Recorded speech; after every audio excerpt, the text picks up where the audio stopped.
Broadcasting live from the Business RadioX studios in Atlanta, Georgia, it's time for Atlanta Business Radio.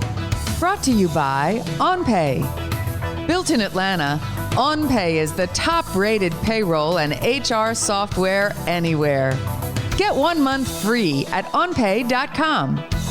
Now, here's your host. Lee Cantor here, another episode of Atlanta Business Radio, and this is going to be a fun one. But before we get started, it's important to recognize our sponsor, OnPay. Without them, we could not be sharing these stories. Today on Atlanta Business Radio, we have Michael Lennox, and he is with ATLFAMILYMEAL. Welcome, Michael. Thanks so much for having me. Well, before we get too far into things, tell us about ATLFAMILYMEAL. I've heard the phrase family meal. How does that relate to what you're up to? Yeah, so ATLFAMILYMEAL is a relatively new nonprofit that I helped form in March, right when the COVID crisis was picking up speed here in Atlanta. We are principally from the restaurant business, and our mission is to feed, nourish, and support hospitality workers who are experiencing joblessness and food insecurity here in the metro Atlanta area. We started by producing meals out of our restaurants and partnering with Zifty, the local meal delivery company, and Lyft, and delivering meals to out-of-work restaurant workers across metro Atlanta. Since we started, we've now served close to 100,000 meals since the end of March to folks from more than 200 restaurants, bars, breweries, hotels, et cetera, across a 20-county area in the metro region. And the word and the phrase family meal is something special in the restaurant industry. Can you explain that? Yeah, that's right. So in restaurants, either before the shift or after the shift,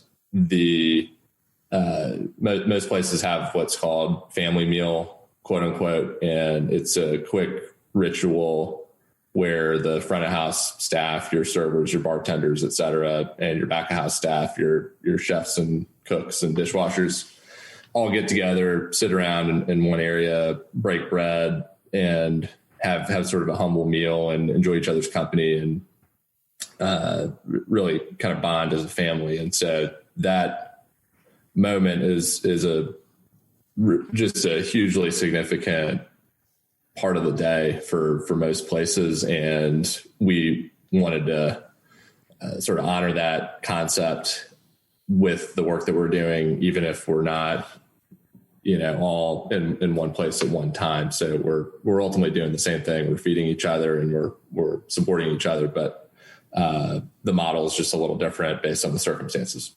Right. And the spirit of that family meal is a true kind of family community experience, right? This is a time when maybe people who are doing different roles in the restaurant all get together in one place. They all share a meal. It's very symbolic, and it's very kind of an opportunity to be really an opportunity to bond in ways that maybe you don't during the course while you're just kind of in the mix doing your work every day. Yeah, that's exactly right. I mean, without getting in the weeds, servers and bartenders, like they're going to be kind of tied up with other stuff. And during a shift, they don't have a ton of opportunity to interact with the cooks in the kitchen. Right. And so this is really one of the few moments throughout the day where you can kind of let your hair down, really talk as people and friends and family, and have that type of bonding experience, which is really important when you're really going to battle every night in a busy restaurant. And then you took that concept and kind of created this family meal experience, or trying to incorporate the spirit of that to help the folks, because the hospitality industry has been hit extremely hard because of the pandemic. And this is an opportunity to give back to those folks who are struggling right now. That's exactly right. I mean, that was one of the huge catalysts for getting this going in the first place, is just having the realization that there's roughly 300,000 hospitality workers in the metro Atlanta area. And I kind of saw something like this come in, not months in advance, but a couple weeks in advance. And it really dawned on me that if most of the restaurants are closed and we've got 300,000 people in the metro area that are already living paycheck to paycheck in our industry, for the most part, that's a huge potential humanitarian crisis on our hands. And that's just a ton of people that are going to need food and support and all sorts of things. And so was a huge motivator to mobilize and try to get as many people involved as possible so that we could help feed and support the folks that feed the community on a daily basis. Now, Atlanta, I don't know much about the hospitality industry, but I know the business community as a whole is pretty collaborative, and they kind of rise up for these situations. Is that how it was when you were kind of gathering allies and maybe competitors of yours, other restaurant owners? I don't know if you see each other as competitors, but other folks in the industry, were they, was that an easy sell for them to get involved? Yeah, so that's exactly right. I mean, the outpouring of support and interest in what we were doing immediately is pretty astonishing, to be honest. One of the first people I reached out to, really just with the idea, it wasn't a plan or anything, was Karen Bremer, who's the CEO of the Georgia Restaurant Association. And this was like a week and a half before we and tons of other restaurants temporarily closed. So this was like early March, and gave her a rundown of the idea. And she was like, hey, we need to start telling people about this right now. And so she started setting the table with calls to all sorts of folks, and had probably a dozen calls that week, just kind of laying the foundation and galvanizing support. And so from that point forward, once things really tipped over the edge and tons of restaurants were closing, then it was really a matter of just getting to work. And so within the first couple of weeks, I think we ramped up and had 6 or 7 other restaurants that jumped on board pretty quickly in sequence. And since we started, we've now worked with 10 different restaurants for the program. So it's been really, inspiring to watch. And I think competition went out the window a long time ago. And that's a great example of how businesses leverage associations in their industry where everybody can work together, and, 1 + 1 = 3 at that point. You're getting a kind of a multiplier effect when you can bring in some leverage with organizations like that have contacts within the industry, plus at the, the vendor level, like you're able to touch a lot more people, probably more efficiently and quicker. Yeah, absolutely. So, and that frankly just helped speed up the process tremendously, connecting those dots, because it was a matter of just getting restaurants on board, getting vendors on board, and then building up the infrastructure as quickly as we could to do outreach and make sure we're getting food to the right place. Now, had you ever kind of worked on a nonprofit at this level before? I mean, I'm sure you've been involved and donated stuff, but like forming one and doing all kind of the nuts and bolts of creating an organization? That's absolutely a big no. This is the first go of it for me in terms of starting a nonprofit. I will say I was a small business lawyer for about a year before getting into the restaurant business. And that's not something I wear on my sleeve, and frankly wasn't very good at it, but kind of rifled through the cobwebs of my legal background to kind of help get things going a little bit on the front end. But it was really just kind of raw instinct and just feeling this overwhelming need to step up to the plate and make something happen and just kind of figure it out along the way. And I'm really grateful for the tons of people that played a small and large role helping to bring this together, particularly during that second half of March where things were really going haywire in all directions. Now, when you had the idea, how long was it between having the idea and then kind of seeing some clues or breadcrumbs that, hey, this is something that really can happen? It doesn't have to just be an idea in my head. Really not very long, like maybe a week or two. And the way the idea came to be to begin with was around the end of February. I had a chance encounter, bumped into a friend from high school, hadn't seen in a long time, who had been in Hong Kong for the last 10 or 15 years with business. And he'd moved back just a few weeks prior to get away from the quarantines and what was happening over there. And his sort of boots on the ground account of what was happening really kind of flipped the switch for me in terms of going from, this might happen to this is absolutely going to happen in Atlanta. And there hadn't been a ton of cases that had broken out in the US at that point. So I was really just racking my brain around, okay, well, what do we do if we end up needing to close our restaurants? And there's not a lot of good options there. So I kind of just went a few steps past that and said, at some point, it's not about the business. It's like, what resources do we have at our disposal and how can we put those to good use, particularly if there's this colossal problem that needs immediate attention. So it really just went from idea to action within maybe 2 weeks. Wow, that was just that serendipity of running into that person really was a game changer for this, right? Yeah, I mean that really helped set the table, and I probably would have been a little bit more flat-footed had I not run into my friend William. So very serendipitous, like you said.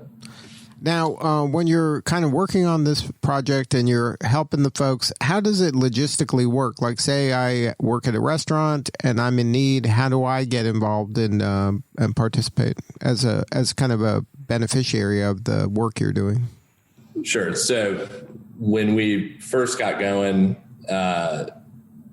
within the first week and a half, I reached out to a friend of mine who's in the tech space and was like, hey, in order for us to really scale this, we need some tech and logistics support. And that's just way out of my strike zone. So if you know anybody, please let me know. And he introduced me to his cousins, and they jumped in full throttle and built up a platform for us so that we could then reach out to restaurant owners or hospitality business owners or general managers who then have access to their entire roster of staff with a click of a button. And we could then share with those top leaders a really simple form that they could then disseminate within 30 seconds to their entire staff in English and in Spanish.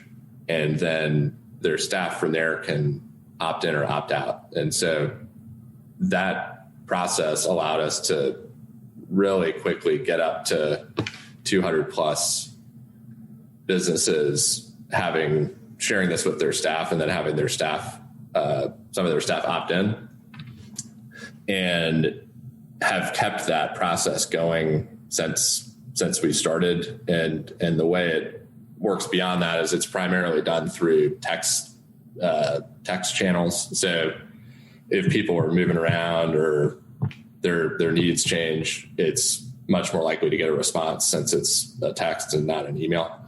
But yeah, it's been pretty effective for us and helped us stay nimble. And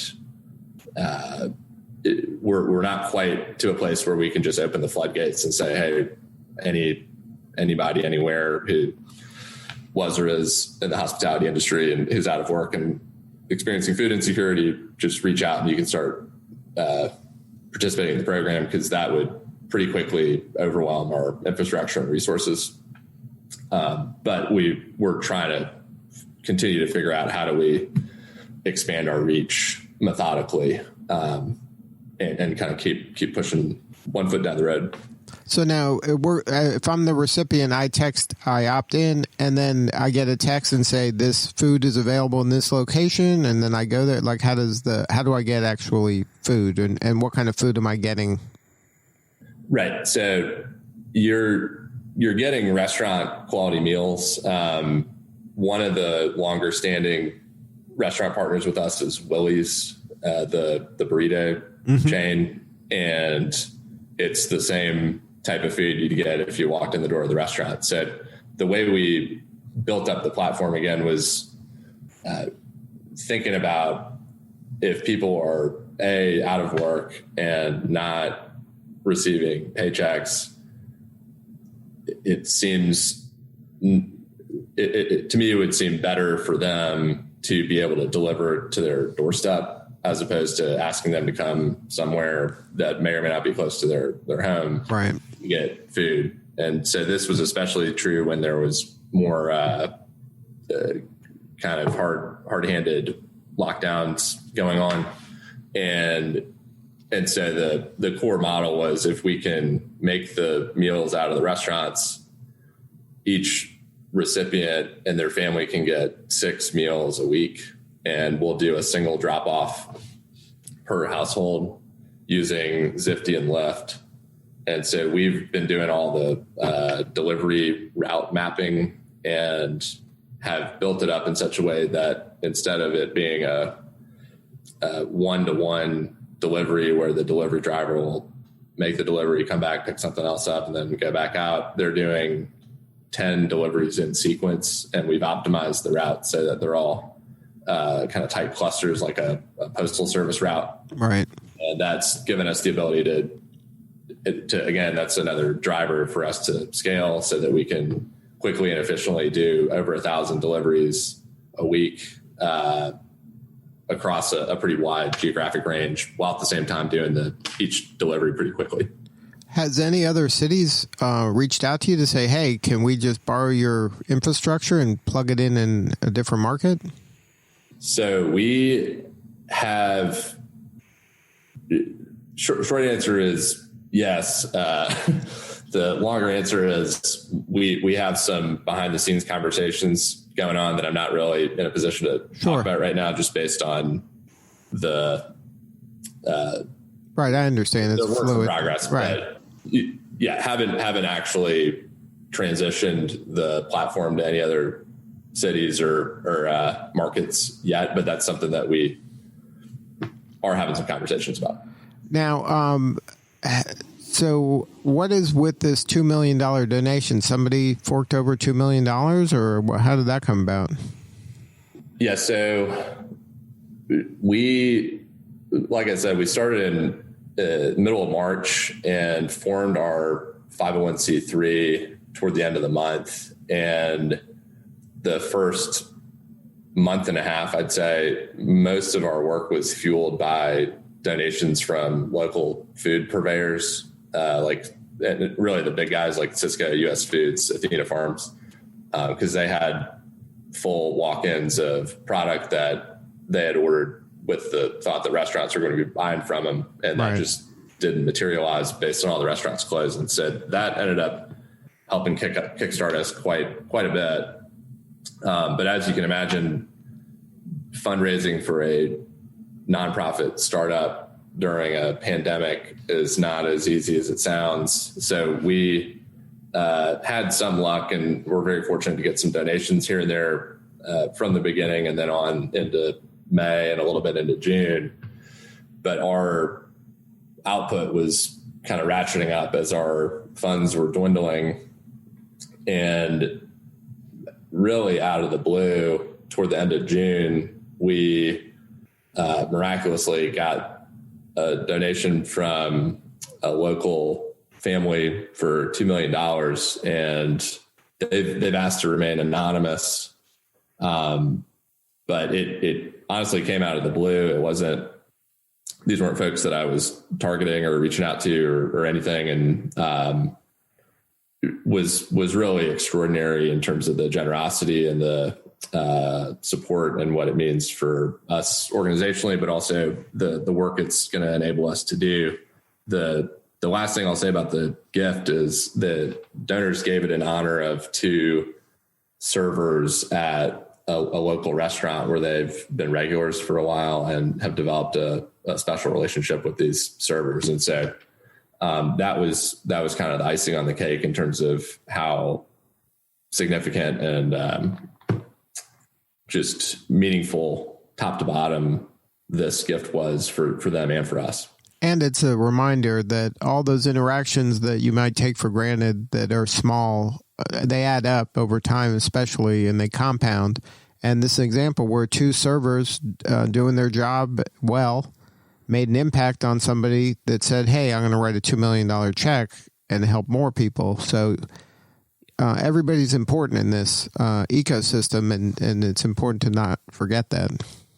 Absolutely. Now, how can regular folks get involved? What do you need right now? Yeah, we are in the process of mapping out our 12-month strategic plan as we speak, and are continuing the core work that we've been doing thus far. We are starting to layer on some additional programs with some partner organizations around town. Like we're about to start doing something with the Atlanta Community Food Bank. And so we're working on building up a volunteer program and should have some more information about that in the next couple of weeks. So I would encourage folks to stay tuned on that front, and generally just keep tabs on our website. You can sign up for our newsletter there. We also have Instagram and Facebook, and you can follow us there. And then last but not least, our website's also a great place to make a donation. We generally, it costs $5 per meal for us to supply meals to folks in our network. And so a small donation of $20 can go towards 4 meals. And we're super grateful for any support people are willing to provide. Now, tell me about this auction you got, this online auction that's coming up. So we technically haven't made any announcements about it yet. We're going to do kind of a big blast beginning of September, but it's called Feed the Fam, and it's going to be like a big virtual event with a bunch of chefs and music from local musicians and artists, and we're really trying to highlight the intersection where food, art, music, and community all come together. Since the hospitality world is a big job source for folks in creative pursuits where they want to be, a famous musician or artist or what have you, but they're waiting tables or bartending to help keep the lights on while they're pursuing their dreams. So wanting to just paint the picture that the hospitality business has been hit super hard and has high unemployment rates, but there's also these other really important industries for our culture and community that have been hit equally hard, and there's a lot of overlap. So a lot of stories to tell. But yeah, we've got some fun stuff lined up for the event, and it's going to be streaming on a number of platforms, our website, YouTube, Instagram, Facebook, and it's going to be the first weekend in October. So much more information to share in the coming weeks, but really excited to offer that to the Atlanta community as well. And then if they go to atlfamilymeal.org, they can subscribe and then be notified, or if they like you on Facebook, that page on Facebook, things like that, then they'll get the heads up when the event is. Yeah, exactly. We're doing a big announcement first week of September, and are going to have a ton of info pumping out all really the month of September up to the event in October. So would encourage folks to keep tabs on all this if they're interested through our website, email, newsletter, social media, etc. Good stuff. Well, Michael, thank you so much for sharing your story, and we appreciate the important work you're doing. Yeah, thank you so much for having me. All right, this is Lee Cantor. We will see you all next time on Atlanta Business Radio. And remember, this work could not be done without the support of our sponsor, OnPay. Please support them so we can continue to share these important stories. Today's episode of Atlanta Business Radio is brought to you by OnPay. Built in Atlanta, OnPay is the top-rated payroll and HR software anywhere. Get 1 month free at onpay.com.